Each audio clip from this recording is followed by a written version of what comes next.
La forêt, symbole de désordre, symbole de refuge pour ce père fragile, ultra sensible.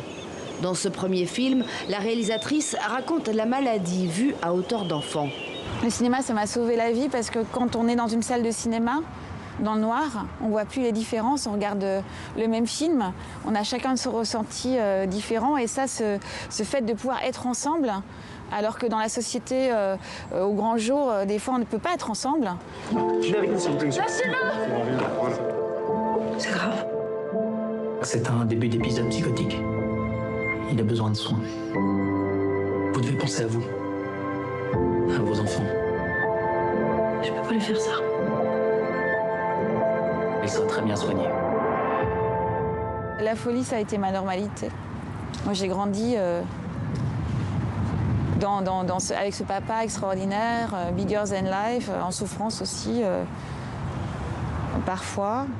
Mais ce qui a été le plus difficile pour moi, c'était le regard des autres, le regard de la société sur ce qu'on a vécu. Et le manque de répit. Mais laisse! Vraiment, c'est pas drôle. La réalisatrice transpose sa colère d'adolescente, mais aussi le dilemme familial face à l'enfermement en hôpital psychiatrique. Tu vas t'enfermer, c'est ça la vérité. Mais qu'est-ce que tu crois?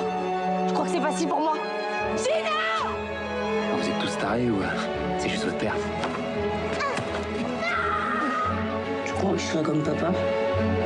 Le film La forêt de mon père, il n'y a pas une maladie qui est désignée, qui est nommée, qui est diagnostiquée parce qu'on est à hauteur d'enfant, d'adolescente et que voilà, on ne donne pas le diagnostic, il y a le secret médical qui est là aussi. Et donc c'était pour montrer aussi cette souffrance que peuvent avoir les enfants, cette incertitude de ne pas savoir ce qui se passe. Vous n'avez pas le droit, vous n'avez pas le droit.